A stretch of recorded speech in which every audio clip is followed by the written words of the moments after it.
Dr. Robin, how can I know what I don't know? Parenting is something that you learn from your parents. They talk about attachment like, you do what your parents did. It was modeled to you. I have friends who had good attachment, and parenting was modeled to them. But I know one thing. I don't want to parent the way my parents parented me. But I don't know what to actually do as a parent. I know what I don't want to do. I don't know what I do want to do. Can you help? Have you ever had this thought or this feeling? Have you ever had the thought, I know how I don't want to parent, but how do I actually want to parent? I'm a post-traumatic parent. My childhood almost broke me. I want to raise my children differently, but how? If you've ever had this thought, welcome. Hi. We get it. We're post-traumatic parents too. I'm Dr. Robin Koslowitz, YouTube's post-traumatic parenting expert. And today we're going to answer this question. But first, click subscribe below so you never miss another episode.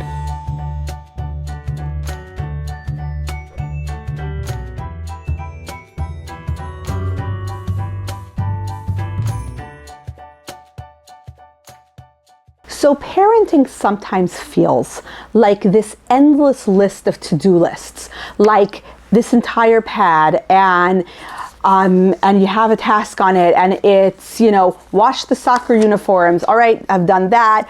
Cook dinner. All right, done that. Take kids to the orthodontist. All right, done that. Do homework with the kids. Bathe the kids.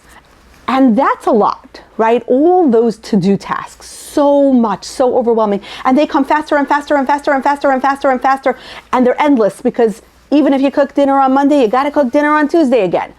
But when you're also juggling a huge list of to-don'ts, don't yell, don't get stressed out with the kids, don't do what my parents did, don't make them custodians of my emotions, don't give them the silent treatment, don't spank. Right? So you're juggling not just the regular to-do list of parenting, but this giant to-don't list as well. It can feel almost overwhelming because the to-dos and the to-don'ts just come and come and come and come and come and come and come. That can feel really stressful and frustrating, especially when what you're saying is, how can I know what I don't know? I don't know what normal parenting looks like. I don't know what normal parenting feels like. I didn't experience it. For myself, I did not experience a childhood where there were two healthy young parents available to their children. I experienced personally a childhood with a chronically ill father who had to be rushed to the hospital because he was having heart attacks frequently. I know what that childhood feels like. I can tell you all about how to handle medical crises. And in fact, to this day, I am so calm in a medical crisis because medical crisis anxiety feels familiar to me. But how do you parent during calm moments? I don't know. I didn't experience it. It's a very common feeling to say, how can I give what I didn't have? How can I provide an intangible sense I never experienced? It makes a lot of sense that post-traumatic parents feel that way because knowing that you lack a capacity is the first step towards installing it. It's also, the reason you're feeling this way is also because the attachment system is self-replicating, which means that the way the attachment system was designed is, supposing someone experiences good enough attachment, suppose they have parents who provided those 4 S's. They felt safe, they felt soothed, they felt seen, they felt secure in their family. And now they're being asked to parent, and it's really simple because they simply put on their what would mom do, what would dad do cap, and then they do that. So in that moment that my 4-year-old is having a meltdown, I kind of think almost instinctively, my brain does this for me because that's the attachment system doing its job. It thinks, what would mom do? Oh, I know what mom would do. She would sit down on the floor and rub my back and say, sounds like you're really sad.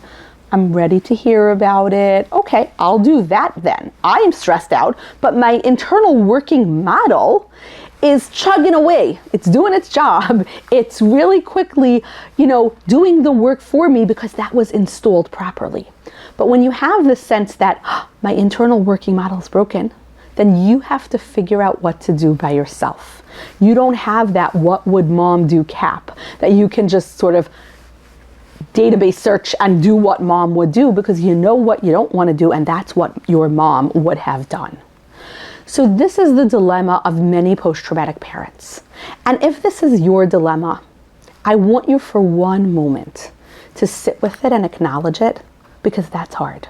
Feeling like my internal working model is broken, but I have to provide attachment to my children. In and of itself, that feeling can feel traumatic. So I want you to take a moment. If this is the first time you've thought about it this way, I want you to take a moment to process that, because that is going to be the starting point for how to install the capacity that you're looking for. So here's what I want you to do now. I want you to search through your mind, and I want you to think about a parenting role model. Perhaps this is a fictional character from TV, from books. Perhaps this is a character from a comic strip. Perhaps it's a character from a cartoon. Who is a parenting role model that when you were a child, you perhaps watched that show or read that book and you thought, oh, yeah, that. I want to have that, or I want to be part of that, or I want to be like that when I grow up.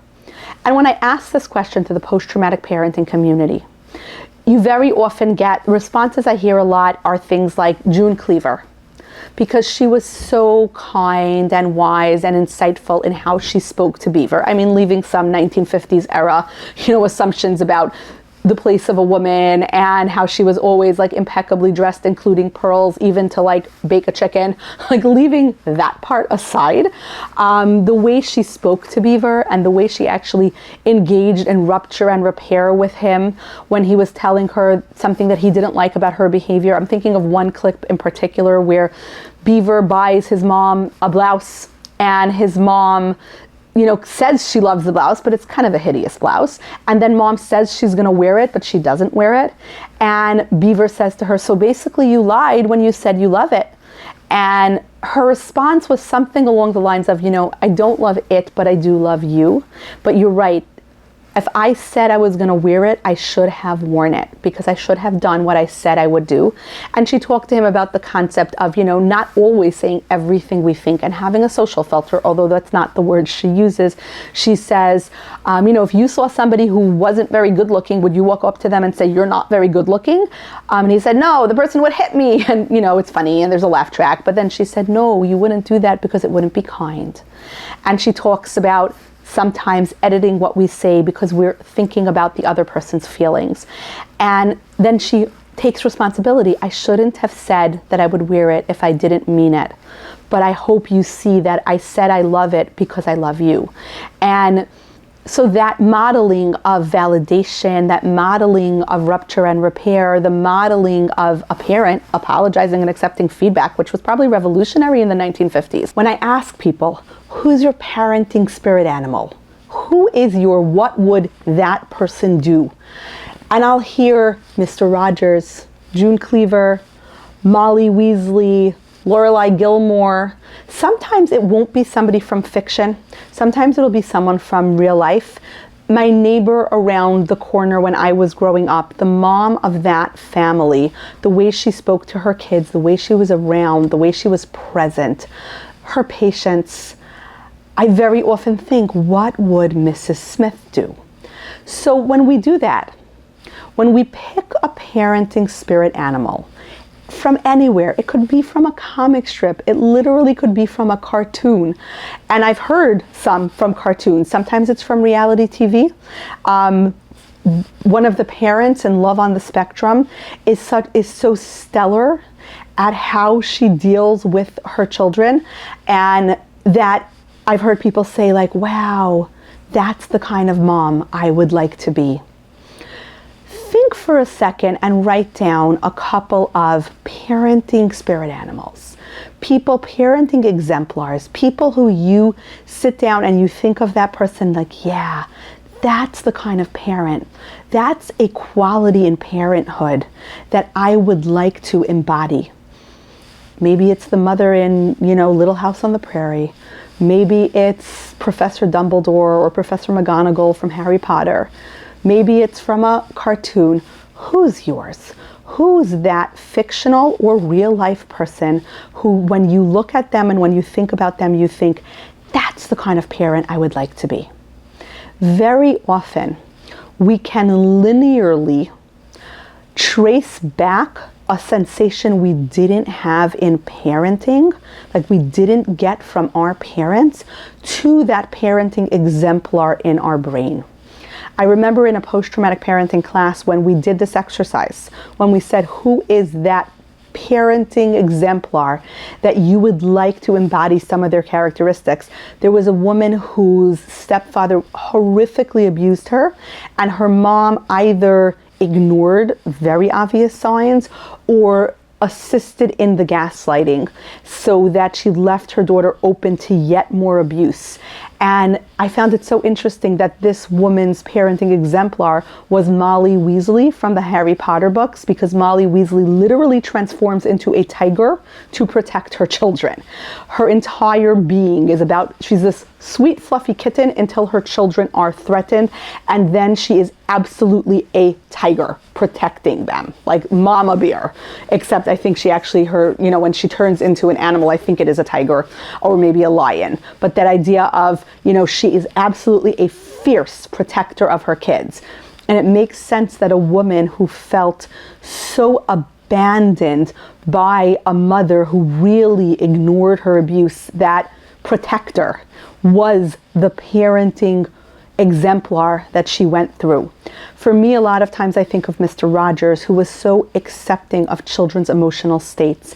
And I think some of that was, although I did have a very responsive, kind mother, because my father was so sick, and because I spent a lot of time in hospital waiting rooms as a child, and in that moment when I was in a hospital waiting room all alone, there was no parent with me. There was no one that could help me make sense of my giant emotions. I was alone with my homework in a waiting room that usually was deserted.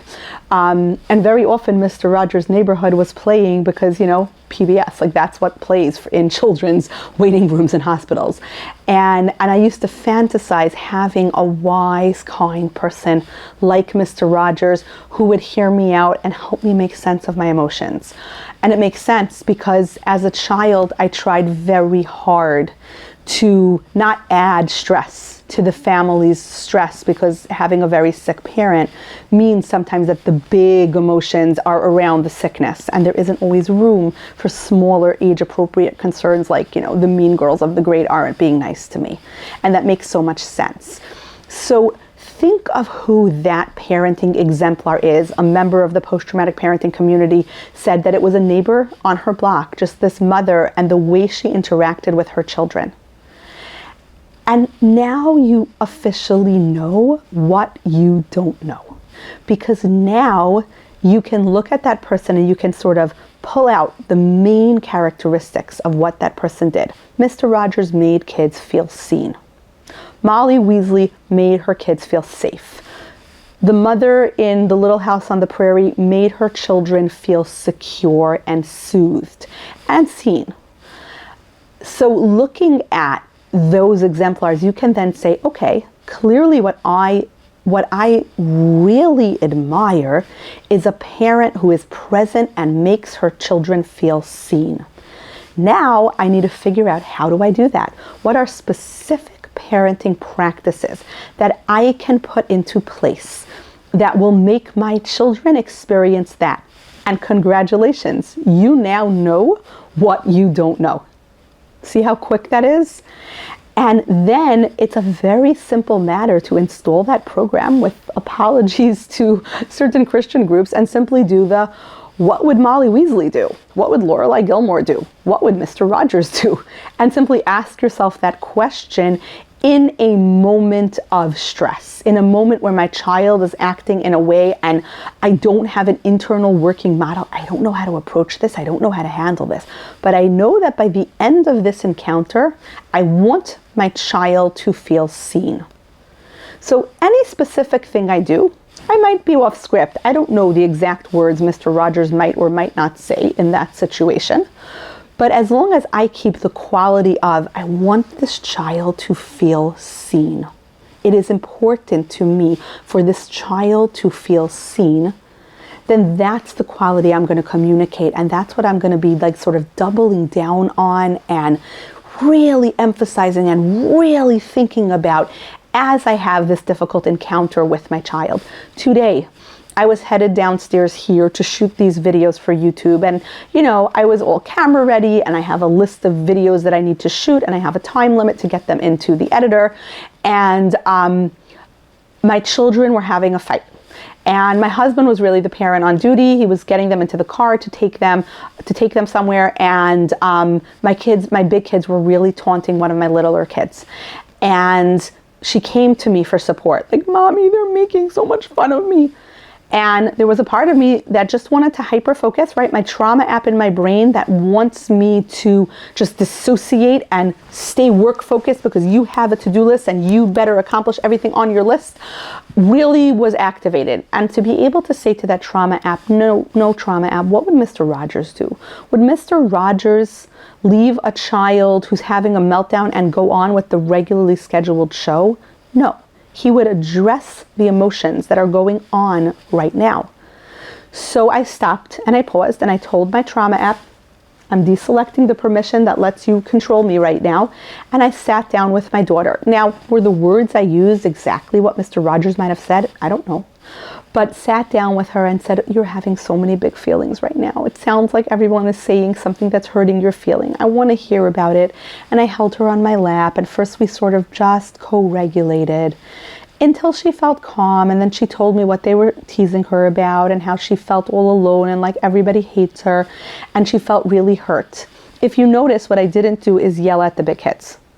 I didn't go and punish people because they had been mean to her. That was for later. After that, I said, "Okay, how should we handle it right now? Do you still want to go on the trip? Because I'm going to go downstairs soon to work.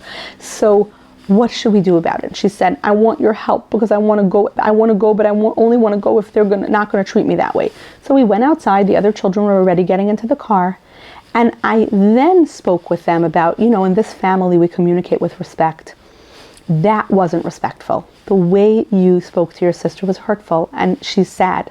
And of course, they gave me their reasons. And of course, it was a two-way conflict, as conflicts very often are.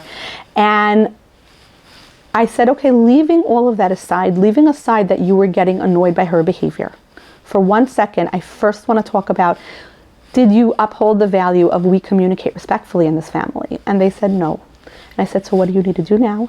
And they repaired and they apologized. And I said to my youngest daughter, are you ready to go on the trip now? Do you want to get in the car and go on the errands with everybody? Like, do you want to go or are you staying home? And she said, no, I want to go. And she got in the car. And I said to them, and we had this conversation about, I get it. She was really annoying you. I really get it.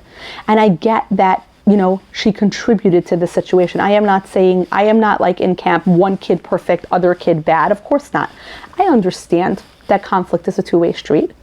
And there's a way to speak about a conflict, right? Because I also want my older children to feel seen and feel heard. But the idea is having that, what would Mr. Rogers do, in the back of your brain means you are installing whoever that parenting exemplar is as a program inside your own brain. So now you know what you don't know because you simply act as that person would act. And you might even be wrong, but it doesn't matter because you're breaking a cycle because you're doing something differently and you're trying. And it might not land and it might not work and it might not feel natural right away, but over time you can install that person. And like I said, it can be a fictional person, right? June Cleaver was played by an actress. The parents in the Brady Bunch were actors and actresses, right? Like in all of the, whatever your parenting exemplar is, whoever that person is, they were probably created in the mind of some writer who probably also either did experience a certain sense of really feeling seen and heard, or didn't experience it and created a fictional character who can make other people feel seen and heard. But either way, this is how you can know what you don't know. You can install a parenting exemplar from the first person you think of when I say, who's the parent you admire most, fictional, non-fictional, someone you've like encountered in your life? And then just ask yourself, what would they do? And automatically you will know. So if this was helpful, if you've asked yourself, how can I know what I don't know when I parent? My PTSD is parenting my kids, and I don't want my PTSD to parent my kids. I want to parent my kids. Then that's the kind of topic we speak about here. So please click subscribe below so you never miss another episode. And please tell a friend, share this video if you found this helpful and you think someone you know would find it helpful too. Send it to them, because that's how the post-traumatic parenting community grows. One parent to another, telling them about the post-traumatic parenting journey. If you want to hang out with other post-traumatic parents, check out @Dr. Kozlowitz Psychology on Instagram. That's where the post-traumatic parenting community hangs out. If you want to hear my interviews with experts about trauma, about parenting, about post-traumatic parenting, check out the Post-Traumatic Parenting podcast, available wherever you get your podcasts. And did you know I wrote a book? The Post-Traumatic Parenting book is forthcoming from Broadleaf in 2025. So check that out. And if you go to my website, you'll find out release dates and all sorts of other exciting things like the Post-Traumatic Parenting newsletter. Till next time.